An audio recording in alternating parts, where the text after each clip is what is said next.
2024 లేదా 25లో డిగ్రీ లేదా బీటెక్ చదివారా? సాఫ్ట్వేర్ జాబ్ కోసం ఎదురు చూస్తున్నారా? అయితే కోడ్ జ్ఞాన్ 100 డేస్ కోర్సులో చేరండి, జాబ్ సాధించండి. నమస్కారం అమ్మ గారు. నమస్తే అమ్మా. శని వక్రించడం అంటే ఏంటి? శని వక్రించినప్పుడు ఏ రాశుల వారికి ఎలా ఉండబోతుంది దాని ప్రభావం, అండ్ అలాగే ఎస్పెషల్లీ వారు ఎలాంటి జాగ్రత్తలు పాటించాల్సిన అవసరం ఉందంటారు అమ్మ గారు? తప్పకుండా అమ్మా. శని వక్రించడము అంటే ఈ యొక్క జూలై 18వ తారీఖు దగ్గర నుంచి నవంబర్ 27వ తారీఖు వరకు సుమారు 140 రోజుల పాటు శని వక్రించడం అనేటువంటిది జరుగుతోంది. ప్రస్తుతం శని మీనరాశిలో సంచారం చేయడం జరుగుతోంది. సో ఉత్తరాభాద్ర నక్షత్రం నుంచి పూర్వాభాద్ర నక్షత్రానికి ఆయన వక్రము అనేటువంటిది జరుగుతోంది. సుమారుగా 4.5 నెలల పాటు వక్రం అనేటువంటిది కనబడుతోంది. సో ఈ వక్రించడము అని అంటే ఏంటి అంటే, సో శని ఎప్పుడైతే వక్రిస్తారో ఆయన జనరల్లీ డిసిప్లైన్డ్ ప్లానెట్ అండి. అంటే ఒక మోటివేషన్ కానీ, ఇన్స్పిరేషన్ కానీ, క్రమశిక్షణ, నిబద్ధత, కట్టుబాట్లు, బాధ్యత ఇలాంటివన్నీ కూడా మనకు నేర్పించేటువంటి ప్లానెట్ శని. అలాంటి శని ఎప్పుడైతే వక్రించారో ఆయన యొక్క హాని కలిగించేటువంటి కిరణాల నుంచి మనం కాస్త బయటపడతామని చెప్పచ్చు. అంటే చాలా విధాలుగా మనం చెప్పుకోవచ్చు. శని జనరల్గా మందగమనుడు, అంటే స్లో మూవింగ్ ప్లానెట్. ఎప్పుడైతే వక్రిస్తారో ఫాస్ట్గా రిజల్ట్స్ అనేటువంటివి వస్తాయి. అదేవిధంగా శని జనరల్లీ పాపగ్రహం అండి, కానీ వక్రించినప్పుడు శుభ ఫలితాలు అనేటువంటివి ఇచ్చే అవకాశం ఎక్కువగా కనబడుతూ ఉంటుంది.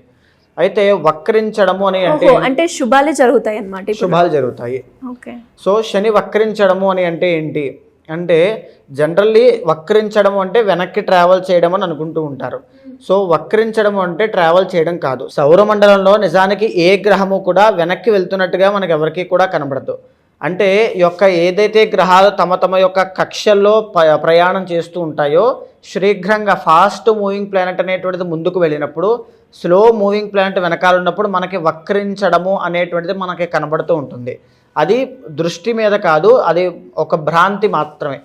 సో వక్రించడం వల్ల ఆ ఫలితాలు అనేటువంటి గ్రహాల యొక్క కాంతి అనేటువంటిది భూమి మీద పడడం వల్ల మన మీద మార్పులు చేర్పులు ఉంటాయి అనేటువంటి దాన్ని మనం గుర్తించాం కాబట్టి, శాస్త్రవేత్తలు గుర్తించారు కాబట్టి, ఇలా వక్రగతి అనేటువంటిది కలిగినప్పుడు, ఆ కక్షల్లో మార్పులు చేర్పులు జరిగినప్పుడు దాని యొక్క కాంతి వల్ల మనుషుల మీద, జీవరాశుల మీద ప్రభావము అనేటువంటిది మారుతుంది. సో ఇక్కడ మీనరాశిలో శని అనేటువంటి ఆయన వక్రించి ఉన్నారు.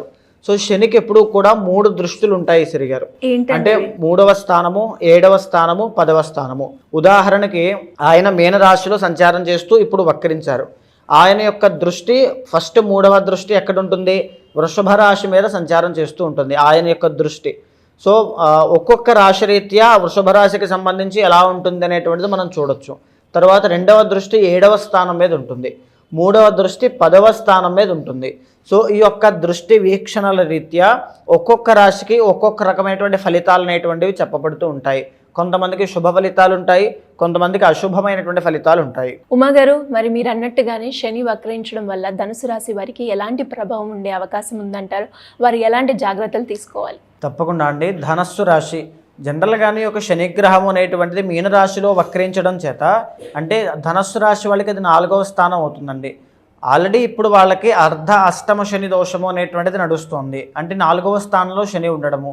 ఇప్పుడు ఏదైతే శని వక్రించారో అది 3వ స్థానం వైపు ఆయన యొక్క దృష్టి అనేటువంటిది పడడం, అంటే ఆయన యొక్క పయనం అనేటువంటిది ఉండడం. 3వ స్థానంలో ఉంటే ఎలాంటి ఫలితాలు ఇస్తారో అవి కూడా వీళ్ళకి వర్తిస్తూ ఉంటాయి. కాబట్టి సో ఇక్కడ నుంచి ఏదైతే పనులన్నీ కూడా పెండింగ్ పడుతూ ఉన్నాయో వీళ్ళకి జీవితంలో, అవన్నీ కూడా ఫాస్ట్గా టకటకటక అయిపోయే అవకాశాలు ఉంటాయండి.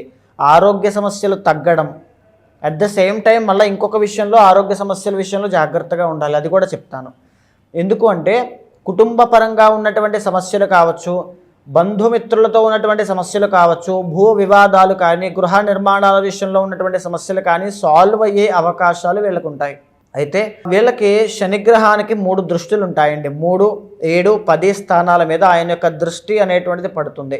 సో 3వ స్థానం ఏమిటి అంటే ఈయనకి వృషభము, 6వ స్థానం కన్య, 10వ స్థానం ధనస్సు. ఇక్కడ మనం చూస్తే శ్రీగారు మొట్టమొదటిగా ఈ యొక్క దశమ వీక్షణ అనేటువంటిది ధనస్సు అవ్వడం, అది వీళ్ళకి లగ్నం అవ్వడం ఒకటవది. అంటే వృత్తిరీత్యా ఏదైనా స్థాన చలనం కలగడం, ట్రాన్స్ఫర్లు, బదిలీలు, వేరే చోట ఉద్యోగ ప్రయత్నం కోసం కష్టపడడం, ఇలాంటి విషయాల్లో ఆరోగ్యం ఇబ్బంది జరిగేటువంటి అవకాశాలు ఉంటాయి. ఆరోగ్య సమస్యలు తలెత్తుతాయి, ఆరోగ్య భంగము అనేటువంటిది కనబడుతోంది. సో ఖచ్చితంగా ఉద్యోగ ప్రయత్నం చేసే వాళ్ళైనా పదోన్నతి కోసం ప్రయత్నం చేసే వాళ్ళైనా ఆరోగ్యాన్ని చక్కగా చూసుకోండి, లేకపోతే ఇబ్బంది కలిగేటువంటి అవకాశాలు ఉంటాయి. ఇక మూడో వీక్షణ అయినటువంటి ఈ యొక్క వృషభం మీద పడుతోంది. అక్కడ ఏమిటి అంటే వీళ్ళకి శత్రు బాధలు కానీ, లేకపోతే శత్రువుల మీద ఆధిక్యత ప్రదర్శించడం కానీ, రుణ బాధలు, అప్పులన్నీ కూడా సాల్వ్ అయిపోవడం, పనులన్నీ కూడా ఫాస్ట్గా మూమెంట్ అయిపోవడం, తర్వాత ఏ పని పట్టుకున్నా అందులో విజయాన్ని చూడడం, చేతి వృత్తి వ్యాపారం చేసుకునేటువంటి వాళ్ళకి, చిరు వ్యాపారస్తులకి అందరికీ కూడా అద్భుతమైన మార్పులు రావడం, వాళ్ళ యొక్క జీవితంలో వాళ్ళ యొక్క నిత్య జీవన విధానంలో ఆహారపు అలవాట్లను సరిదిద్దుకోవడం, ఎక్సర్సైజ్ అనేటువంటిది, ఫుడ్ హ్యాబిట్స్ అనేటువంటివి, స్లీప్ హ్యాబిట్స్ అనేటువంటివి చేంజ్ చేసుకుని ఒక సక్రమమైన క్రమశిక్షణాబద్ధంగా జీవితాన్ని నడపాలి అనేటువంటి ఒక కసి, పట్టుదల, కృషి అనేటువంటిది జీవితంలో స్టార్ట్ అవ్వడం లాంటివి వీళ్ళకి ఇక్కడి నుంచి కలుగుతాయండి ఈ 4 మాసాలు. ఆ తర్వాత ఎలా ఉంటారనేటువంటిది వాళ్ళ పర్సనల్ చార్ట్ మీద ఉంటుంది. అయితే ఇక 7వ వీక్షణ అయినటువంటి ఈ యొక్క కన్యా రాశి వీళ్ళకి 10వ స్థానం అవుతుంది. సో ఇక్కడ ఏం జరుగుతుంది అంటే అండి, శని ఎప్పుడైతే 7వ స్థానం మీద సంచారం చేస్తూ ఉంటారో వ్యాపార నష్టము అనేటువంటిది కలిగే అవకాశం ఉంటుందండి. వ్యాపార నష్టాలు, వైవాహిక జీవితంలో సమస్యలు, పెద్ద పెద్దవి ఏం కాదు, చిన్న చిన్న మార్పులు అనేటువంటివి రావడం, తగాదాలు, కీచులాటలు ఇలాంటివన్నీ స్టార్ట్ అవ్వడం, పార్ట్నర్షిప్లో ఏదైతే బిజినెస్ పెడతారో ఆ పార్ట్నర్షిప్ అనేటువంటిది చెడిపోయే యోగం కనబడుతుంది. సో వెరీ వెరీ కేర్ఫుల్గా ఉండాల్సినటువంటి సమయం అండి. అదేవిధంగా ఎవరైతే విదేశాలు వెళ్ళాలనుకుంటారో వాళ్ళకి విదేశీ యోగం సిద్ధించినప్పటికీ కూడా అక్కడికి వెళ్ళిన తర్వాత కలిసి రాకపోవడం అనేటువంటిది కలిగే అవకాశాలు ఉంటాయి. సో ఈ విషయాల్లో ఎస్పెషల్లీ ధనుస్సు రాశి వాళ్ళు చాలా జాగ్రత్తగా ఉండాలి. వీళ్ళకి బెనిఫిట్ ఏమిటి అంటే పనులన్నీ ఫాస్ట్గా అయిపోతాయి, ఆరోగ్య సమస్యలు కాస్త తగ్గుతాయి, అట్ ద సేమ్ టైం వృత్తిరీత్యా ఆరోగ్యరీత్యా కాస్త జాగ్రత్తగా ఉండాలి.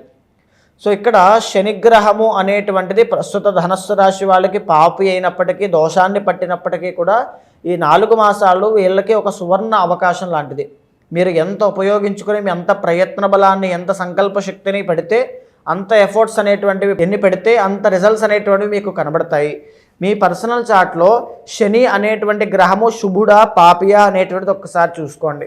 ఒకవేళ మీ పర్సనల్ చార్ట్లో శని అనేటువంటి శుభగ్రహం అయితే కనుక మీ జీవితం పండినట్టే. ఈ 4 మాసాలు కూడా ఎక్స్ట్రాడినరీగా ఉండేటువంటి అవకాశాలు ఎక్కువగా ఉంటాయండి. ఖచ్చితంగా ఇంకా ఏదైనా ఇబ్బందులు ఉన్నాయి ధనుస్సు రాశి వాళ్ళకి ఇలాంటి పరిస్థితుల్లో కూడా అనుకుంటే మీరు వెంకటేశ్వర స్వామి వారి యొక్క ఆరాధన ఎక్కువగా చేయండి, సుదర్శన యాగము అనేటువంటిది ఎక్కువగా చేయండి, లేదా శనికి సంబంధించి జపము కానీ, పారాయణ కానీ, అర్చన కానీ, అభిషేకము కానీ, హోమము కానీ తప్పకుండా ఆచరించండి. సో ఈ 4 మంత్స్ అనేటువంటివి మీకు మంచి సువర్ణ అవకాశం, తప్పకుండా ఉపయోగించుకోండి. ఓకే, అంటే ఎలా ఉమ్మగారు మీరు అన్నట్టుగానే ఇది శని వక్రయించడం ఆల్మోస్ట్ మనకి 140 డేస్ ఉంటుంది అన్నారు. మరి ఈ టైం పీరియడ్లో మీరు అన్నట్టుగానే శుభ ఫలితాలు, అశుభ ఫలితాలు రెండూ ఉంటాయి. ఎవరైతే అశుభ ఫలితాలను ఎక్స్పీరియన్స్ అవుతూ ఉన్నారో వాళ్ళకి పరిహారం చేసుకోవాలి అని మిమ్మల్ని అప్రోచ్ అవ్వాలి అంటే ఏ విధంగా మిమ్మల్ని అప్రోచ్ అయ్యే ఛాన్స్ ఉందంటారు? తప్పకుండా అమ్మ, ఈ గోచారము అనేటువంటిది 40% మనిషి మీద ప్రభావితం అవుతుంది. మిగిలిన 60% పర్సనల్ చార్ట్ అనేటువంటి జన్మజాతకము, జన్మకుండలిలో నడిచేటువంటి గ్రహ దశలు, గ్రహ ఫలితాల మీద ఆధారపడి ఉంటుంది. కాబట్టి ఖచ్చితంగా మీ పర్సనల్ చార్ట్ చూసుకుని ప్రధానమైన నిర్ణయాలు తీసుకోవాలి. ఇక్కడ ఉద్యోగ ప్రాప్తి, ధనయోగము, ఆరోగ్య సమస్యలు తగ్గడము అన్నీ శుభసూచకంగా నడుస్తూ ఉన్నాయి. ఎప్పుడైతే ఇంత శుభ పరిణామాల్లో కూడా ఇంకా తీవ్రమైనటువంటి ఇబ్బందులు పడుతున్నారంటే పర్సనల్ చార్ట్లో తెలియనటువంటి ఒక దోషం ఖచ్చితంగా ఉండి ఉంటుంది. సో దానికి సంబంధించి ఎప్పుడైతే మీరు శాంతి పరిహారములు కానీ, దేవతారాధన కానీ, శ్లోకపారాయణ కానీ, మంత్రపారాయణ కానీ చేస్తూ ఉన్నారో ఖచ్చితంగా గ్రహాల్లో ఎన్నో తెలియనటువంటి మార్పుల వల్ల ఫాస్ట్గా ఇమీడియట్ రిజల్ట్స్ అనేవి కనబడతాయి. బికాజ్ మనం చెప్పుకున్నామండి, శని వక్రించినప్పుడు ఫాస్ట్ రిజల్ట్స్ అనేటువంటివి ఇస్తారు. సో ఈ టైంలో మీరు ఏదైనా చేసుకోవడం వల్ల, జాగ్రత్త పడడం వల్ల, ప్రికాషన్స్ తీసుకోవడం వల్ల చాలా మంచి రిజల్ట్స్ అనేటువంటివి ఎక్స్పెక్ట్ చేయొచ్చు. సో అలాంటి వాళ్ళు ఉంటే కనుక మీకు కింద కనిపించే నెంబర్కి కాల్ చేస్తే మా వాళ్ళు పూర్తి వివరాలు అందిస్తారు. తప్పకుండా మీ యొక్క గోచారాన్ని, మీ పర్సనల్ చార్ట్ని సమన్వయం చేస్తూ ఏదైతే జాగ్రత్తలు తీసుకోవాలో, ఏదైతే శాంతి పరిహారములు ఆచరించాలో అవన్నీ మీతో ఆచరింపచేసి భగవత్ అనుగ్రహం కలిగేలా చేస్తాను. థ్యాంక్ యూ ఉమ్మగారు, థ్యాంక్ యూ సో మచ్. నమస్తే అండి.